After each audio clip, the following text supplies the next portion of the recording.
पापा video start है। Start हो। ओहो। क्या हुआ?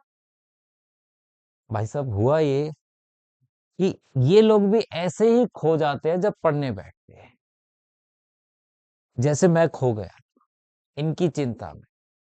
इनको चिंता है अपने पेपर की और मुझे चिंता है इनकी, और ये सोच रहे हैं कि पेपर मुश्किल आ गया फिजिक्स का तो क्या होगा, वहां क्वेश्चन नहीं बनेंगे तो क्या होगा, कम मार्क्स आएंगे तो क्या होगा। तो यही चिंता में ये अपनी जिंदगी को खराब करते जा रहे हैं, पढ़ाई छोड़ के।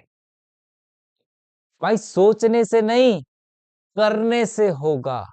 फिजिक्स का क्या हुआ तो उसे छोड़ दो, मैथ्स की बारी है। अगर बेटा यही सोच लूं मैं कि जैसे फिजिक्स का पेपर आया था मुश्किल, जितना भी टीचर्स ने कराया था वो एग्जाम में नहीं मिला था, है ना तुम्हें, तो तुमने टीचर्स को सुना दिया, जबकि उनकी गलती नहीं थी, पेपर का लेवल अलग था।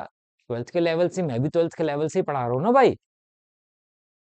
तो अगर यही सोच के टीचर्स भी पढ़ाना छोड़ दे कि एग्जाम टाइम में हम पढ़ाएंगे नहीं, क्योंकि पेपर अगर मुश्किल आ गया और पेपर में क्वेश्चन नहीं मिले तो बच्चे कहेंगे सर ने जो पढ़ाया वो पेपर में नहीं आया, तो हम भी नहीं पढ़ाते, क्या होगा, नहीं कर पाओगे ना तैयारी।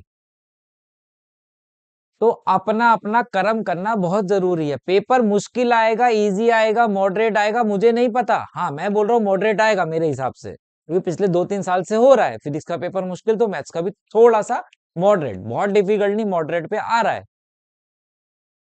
लेकिन इसका मतलब ये तो नहीं है कि पढ़ाई करना छोड़ दोगे। भैया इजी आज भी 60% आ रहा है, 60%, मतलब 48 to 50 मार्क्स का पेपर आज भी इजी आ रहा है।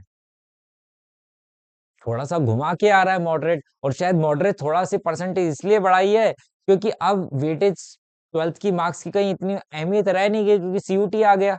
पहले कॉलेज में एडमिशन के लिए मार्क्स जाते थे, अब सीयूटी आ गया तो एंट्रेंस की बात होती है सिर्फ। तो इसलिए शायद उनको लगता है कि अगर बच्चे के थोड़े बहुत कम मार्क्स भी आ गए, लेकिन उसकी नॉलेज कितनी है ये चेक कर लेते हैं, ताकि वो सीयूटी की या बाकी एंट्रेंस की प्रिपरेशन अच्छी करते। मेरे को ऐसा लगता है, मेरा मानना है। और मैं कोई भगवान नहीं हूं कि पेपर तुम्हें बोलूंगा कि यही क्वेश्चंस आएंगे, पेपर आसान आएगा मुश्किल आएगा। भैया वो भैया दीदी वाला काम नहीं करते हम, है ना। ना मेरे पास कोई बाबा जी की शक्ति है कि तुम्हें बता दे कि पेपर कैसा आएगा। हाँ, जो करोगे मेहनत करोगे तो पेपर अच्छा ही जाएगा। तो सोचने की जगह करने पे विचार करो, कैसे पेपर को अटेम्प्ट करना है, कौन से चैप्टर हो गए हैं, लिस्ट बना लो कि ये चैप्टर्स हो गए, इनको साइड में कर दो।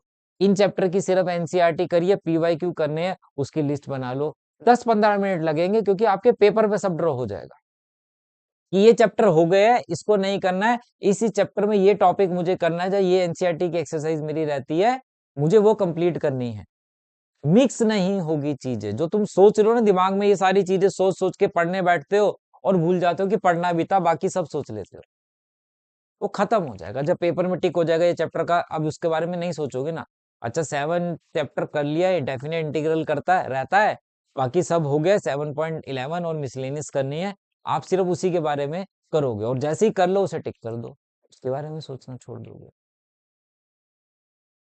तो इसलिए पढ़ाई पे ध्यान दो, इन बातों पे मत ध्यान दो पेपर मुश्किल आएगा कि नहीं। नहीं पढ़ के जाओगे तो वैसे ही मुश्किल आने वाला है भाई, वैसे ही मुश्किल। आसान पेपर भी आएगा, बच्चा कहेगा पढ़ने वाला सर बड़ा आसान था, और जो नहीं पढ़ के गया वो कहेगा बड़ा मुश्किल आया था, कुछ आता ही नहीं था। अरे आएगा कहाँ से, तुमने पढ़ा ही नहीं। सोचने में टाइम निकाल दिया, करने में तो कुछ किया ही नहीं भाई।